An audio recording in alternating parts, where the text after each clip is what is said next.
Hello class 11 students. तो दोस्तों कैसे हैं आप लोग। उम्मीद करता हूँ आप सभी लोग बेहतर और अच्छे होंगे।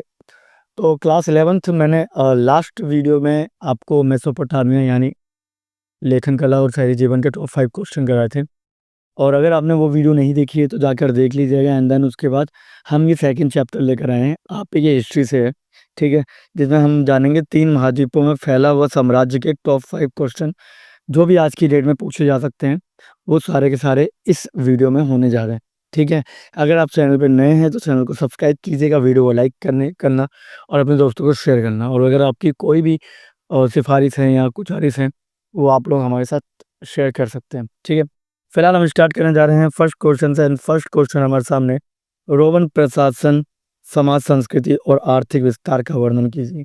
एक एक चैप्टर यानी इन्हें एक एक क्वेश्चन के अंदर हम 3-3 क्वेश्चन कवर कर रहे हैं ताकि ज़्यादा से ज़्यादा चीज़ों को हम सॉल्व कर पाए टॉप 5 क्वेश्चन में। ठीक है, तो सबसे पहला जो हमारे सामने है प्रशासन के बारे में, जो हम बात करते हैं तो हमें पता है। देखो, मैं हिंट के लिए आपको यहाँ पे पॉइंट देता हूँ। ये सारे के सारे आप किताब से भी पढ़ सकते हैं, बट हिंट मिल जाए तो आपको मज़ा ही आ जाएगा ना। तो हिंट के लिए सबसे पहले बताऊँ कि सबसे बड़ी बात है प्रशासन। ठीक है, प्रशासन जो है वो एक सम्राट के अधीन होता है। कई प्रदेशों को संचालित करने वाले लोग सम्राट के अंडर में आते हैं, जिसमें सेनेट होते हैं, सेना होती है, नौकरशाही भी शामिल होते हैं। नौकरशाही उन लोगों को बोलते हैं जैसे कर मंत्री हो गए, टैक्सेस वगैरह लेते हैं, या फिर जो अधिकारी वगैरह होते हैं ना, वो नौकरशाही व्यवस्था में आते हैं। ठीक है, तो आरंभिक अवधि में इन्हीं को प्रिंसिपेट व्यवस्था कहा जाता था। अवस्था मतलब व्यवस्था रही होगी। प्रिंसिपेट यानी कि मेन हेड जो होता है वो सम्राट होता है। सम्राट के अंडर में ये सारे लोग होते हैं। ठीक है, अगला है समाज। समाज के बारे में जब हम बात करते हैं तो याद रखना, इसमें सैनिटरी के बारे में बात करते हैं। ठीक है, सैनिटरी में सबसे पहले सैनिकों के बारे में बात करेंगे, दूसरा व्यापारी के बारे में बात करेंगे, तीसरा नौकरशाही के बारे में बात करेंगे। इसके बाद अगर आपको बात करनी तो मिडिल क्लास लोगों के बारे में बात करेंगे, लाइक बैंकर, व्यापारी, सैनिक और ये सब। उसके बाद आते हैं निम्न वर्ग। ठीक है, अगला पॉइंट आता है इसमें यूमिलर्स यानी मजदूर, कारीगर, दास वगैरह के बारे में बात करते हैं। और इस तरीके से ना ये सामाजिक स्तरों का विभाजन करके रखते हैं। ठीक है, अगर आपने चैप्टर पढ़ा हो तो आपको मालूम है कि इसके अंदर समाज किस तरीके से बटा हुआ है। ठीक है, तो ये जो मैंने ऊपर वाला पॉइंट बताया, इस तरीके से समाज बटा हुआ है। लिंग साक्षरता के बारे में बात करूँ तो महिला संपत्ति की अधिकारधारी थी, यानी कि वो संपत्ति अधिकार था उन पे। ठीक है, तलाक आसानी से हो सकता था, साक्षरता बहुत सीमित थी, लेकिन सेना लेखा कार्य में अच्छी थी। ठीक है, समझ में आ गया। सेना जो है सेना में भी थे और लेखा कार्य भी बहुत अच्छा महिलाएं करती थी। ठीक है, तो लिंग साक्षरता में महिलाओं को भी कहीं ना कहीं वो सम्मान मिला था जो मिलना चाहिए था। इसके बाद संस्कृति की बात करते हैं हम। ठीक है, इसके बाद हम जब संस्कृति के बारे में बात करते हैं तो याद रखना बहुभाषी है, यानी अलग अलग भाषा के लोग यहाँ पे मिलेंगे। लैटिन भाषा, यूनानी भाषा, अरामाइक भाषा, कैप्टिक भाषा। ठीक है, और अलग अलग धर्म की परंपराएं यहाँ पे थी। पहनावा अलग अलग था, खान पान अलग था, स्थापत्य अलग अलग था। ठीक है, तो ये संस्कृति है। उसके बाद अगर विस्तार के बारे में बात करूँ तो बंदरगाह से बहुत सारा व्यापार होता था, खदान थी, इनके पास इमारतें थी बड़ी बड़ी, जैतून का तेल, अंगूर का व्यापार, ये सब कुछ हमने देखा था। और पेंसिलें जैसी चीज़ें जो हैं एम्पोरा में लाई जाती थी। और DSL-20 के बारे में भी आप लोगों ने डिस्कस किया होगा।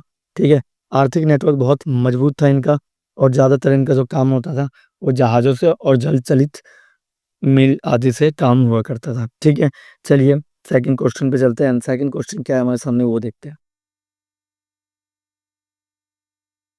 और दूसरा क्वेश्चन है, रोमन महिलाओं की स्वतंत्रता कितनी थी आधुनिक भारत के परिवारों की तुलना में। इस पे बात की थी हमने। ठीक है, तो महिलाएं जो थी वो संपत्ति में पिता से संपत्ति विरासत में पा सकती थी। विवाहित होने पर भी आर्थिक स्वतंत्रता थी। तलाक सरल था, दोनों पक्ष नोटिस देकर तलाक दे सकते थे। ये सारी चीज़ें इसमें आई थी। विवाह में आयु में अंतर था कि जो पुरुष थे वो 30 प्लस थी, महिलाएं जो थी वो 19 प्लस थी। और ये कहीं ना कहीं इनइक्वालिटी, असमानता को दिखाता है। सेंट ऑगस्टिस ने बताया कि घरेलू हिंसा भी बहुत ज़्यादा वहाँ पे हुआ करती थी। और आज के भारत के संदर्भ में अगर मैं बात करूँ तो 2005 में महिलाओं को बराबरी का अधिकार देता है। तलाक की संख्या बढ़ी है।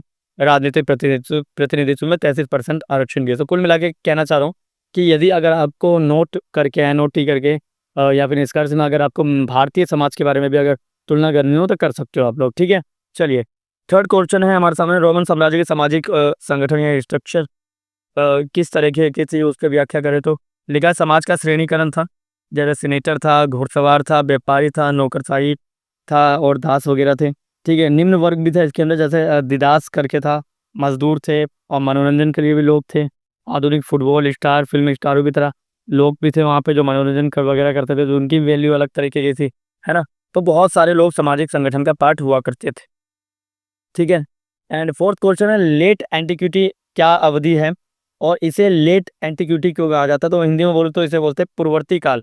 पूर्ववर्ती काल से आप क्या समझते हो और इसे पूर्ववर्ती काल क्यों कहा जाता है। तो तुम ना पूर्ववर्ती काल जो है वो 4वीं से लेकर 7वीं शताब्दी के बीच की बात करता है, ठीक है। तो मैंने कहा लेट एंटिक्विटी या फिर आप पूर्ववर्ती काल के बारे में जब बात करते हैं परवर्ती काल, तो परवर्ती काल मतलब होता है 4वीं से 7वीं शताब्दी ईसा पूर्व, जो कि प्राचीन काल से मध्यकाल के संक्रमण को दिखाता है। इसमें आपको डायक्लेशियन या कॉन्स्टेंटाइन का शामिल क्षेत्र दिखेगा।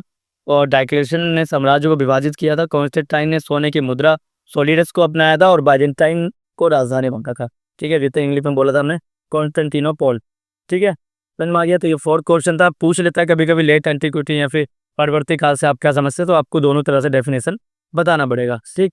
चलिए फिफ्थ क्वेश्चन पे आते हैं, रोमन साम्राज्य की विशेषताएं और प्रांत व्यवस्था का वर्णन करें।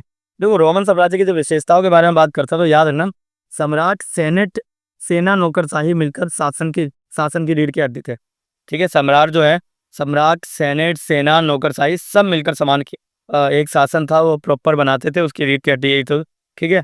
शासन प्रणाली के बारे में जब हम बात करते हैं तो यहाँ पे अलग अलग तरीके की चीजें मिलेंगी, जैसे प्रोविंस था जो कि छोटे क्षेत्र पर सेनेट द्वारा नियंत्रित होता था।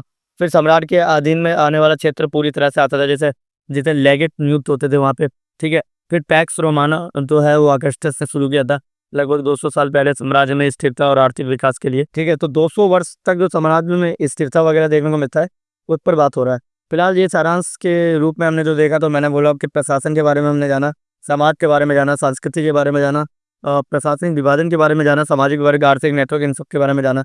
इसके अलावा महिलाओं की स्वतंत्रता बनाम आधुनिक भारत, संपत्ति अधिकार, तलाक, कानूनी अधिकार वगैरह, स्वतंत्रता वगैरह देखा।